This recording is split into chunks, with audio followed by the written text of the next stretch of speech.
Good morning students of class second. Students, Hindi व्याकरण में हमने चैप्टर सेकंड तक स्टडी कर ली थी। अब हम चैप्टर थर्ड की स्टडी करेंगे। चैप्टर थर्ड है संज्ञा। संज्ञा किसे कहते हैं? नाउन। किसी प्राणी, व्यक्ति, स्थान, वस्तु, जाति, भाव, गुण आदि का नाम बताने वाले शब्द को संज्ञा कहते हैं। संसार में सभी प्राणियों, व्यक्तियों, वस्तुओं, स्थानों, गुणों, अवगुणों, स्थितियों का कोई न कोई नाम अवश्य होता है। इन नामों को बताने वाले शब्दों को संज्ञा कहते हैं, अर्थात नाम को संज्ञा कहते हैं। बच्चों, संज्ञा क्या होती है? जैसे किसी व्यक्ति या फिर कोई वस्तु है, कोई या फिर कोई स्थान है, इनके जो नाम होते हैं उनको हम क्या बोलते हैं? संज्ञा। तो संज्ञा क्या है? किसी भी चीज को, जैसे वस्तु है, व्यक्ति है या स्थान है, जो है उसको जो शो करती है उसे हम बोलते हैं संज्ञा। जैसे ये क्या है? एक व्यक्ति है। अब इनका जो नाम है वो क्या हो गई? एक संज्ञा हो गई। प्राणी का नाम, ये प्राणी है, गाय है, तो गाय क्या हो गई? एक संज्ञा हो गई। वस्तु, वस्तु का नाम, जैसे ये क्या है? एक वस्तु है, क्या है? पुस्तक। तो पुस्तक क्या हो गई? संज्ञा। ये हमें क्या शो कर रही है कि ये चीज क्या है। तो किसी भी वस्तु, व्यक्ति, प्राणी, भाव, स्थान, इन सब के जो नाम जो होता है वो क्या होती है? संज्ञा। इसी तरह भाव का नाम, अब ये क्या है? खुशी। मतलब ये बच्चा है, ये क्या हो रहा है? खुश हो रहा है, तो खुशी। तो खुशी क्या हो गई? एक संज्ञा हो गई। ये क्या है? स्थान है, मैदान है, तो मैदान क्या हो गया? संज्ञा।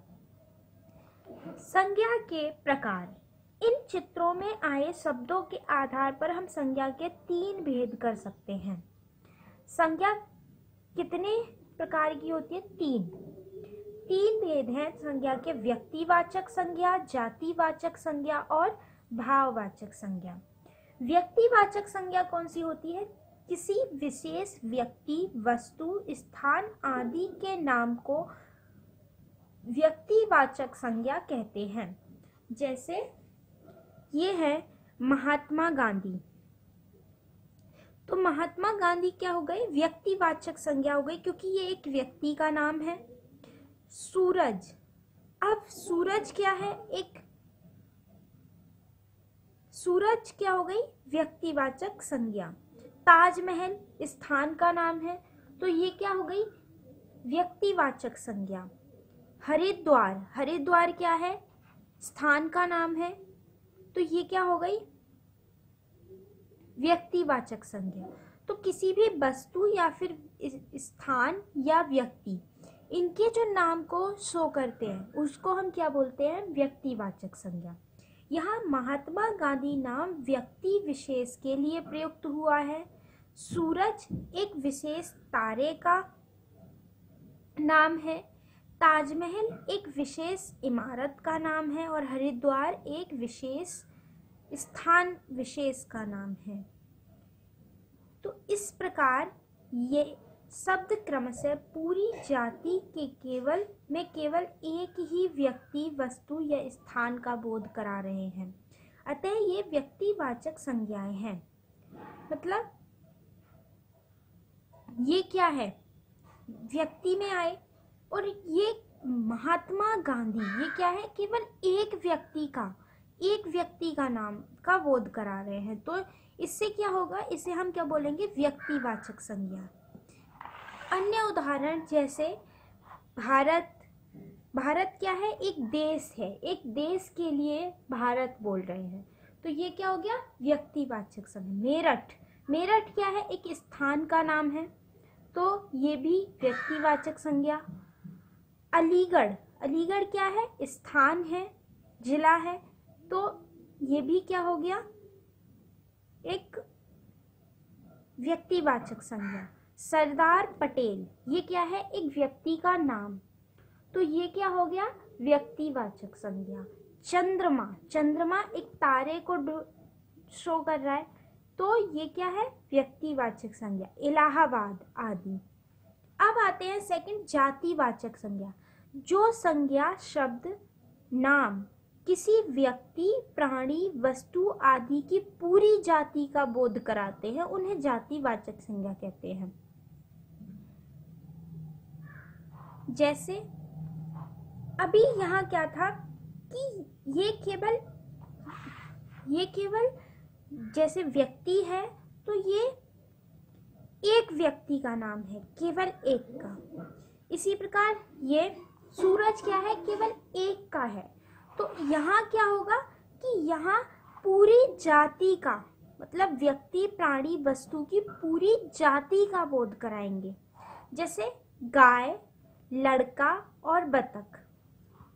यहाँ गाय, लड़का, बतख शब्द क्रमशः गाय, लड़के और बतख की पूरी जाति या वर्ग का बोध करा रहे हैं। ये जातिवाचक संज्ञा है। अब ऐसा तो नहीं है कि गाय केवल इसी का नाम है, गाय तो बहुत और भी होती है ना। तो ये क्या हो गया, ये पूरी एक जाति का बोध करा रहा है। लड़का, लड़का इसका नाम तो नहीं है, सिंगल, लड़के तो बहुत सारा होते हैं, तो क्या हो गया, ये भी एक जाति का नाम हो गया। बत्तख, बत्तख केवल इस सिंगल का नाम तो नहीं है, बत्तख भी बहुत सारी होती है, तो ये क्या हो गया, जाति का बोध करा। अन्य उदाहरण जैसे पर्वत, नदी, लड़की, अमरूद, आम, हाथी, शेर, विद्यालय, मेज, कुर्सी आदि। अब भाववाचक संज्ञा। जिस संज्ञा शब्द से किसी व्यक्ति या पदार्थ के भाव, अवस्था, दशा या स्थिति आदि का बोध होता है, उसे भाववाचक संज्ञा कहते हैं। जैसे कठोरता, इसमें क्या बोला है कि कोई भी व्यक्ति है या कोई भी पदार्थ या वस्तु है, उसके भाव, अवस्था, स्थिति का जो बोध कराते हैं, उन्हें हम बोलते हैं भाववाचक संज्ञा। जैसे ये एक पत्थर है, अब ये क्या है, कठोरता। तो कठोरता क्या है, इसकी अवस्था बता रहा है कि ये पत्थर कठोर है, तो ये क्या हो गया, भाववाचक संज्ञा। प्रसन्नता, अब ये लड़की है, ये प्रसन्न है, तो प्रसन्नता क्या है, इसका भाव है, ये बता रहा है, प्रसन्नता भाव प्रकट कर रहा है इस लड़की का, तो ये क्या हो गया, भाववाचक संज्ञा। बुढ़ापा, बुढ़ापा क्या है, इनकी अवस्था हो गई, तो ये अवस्था प्रकट कर रहा है, तो ये क्या हो गया, भाववाचक संज्ञा। यहाँ कठोरता, कठोर गुण होने के भाव का नाम है। इसी प्रकार प्रसन्नता और बुढ़ापा भी ऐसे ही भाव गुण हैं, अतः ये भाववाचक संज्ञाएं हैं। भाववाचक संज्ञा के अन्य उदाहरण कौन कौन से हैं? बचपन, हरियाली, मित्रता, शत्रुता, दुख, पीड़ा, सुंदरता, वीरता, जवानी, मानवता। विशेष भावों को केवल महसूस किया जा सकता है, इन्हें छुआ नहीं जा सकता। देखो, अब कठोरता, कठोरता क्या है, इसका भाव है, हम इसे महसूस ही तो कर सकते हैं कि ये चीज़ कठोर है या कोमल। इसी तरह प्रसन्नता, प्रसन्नता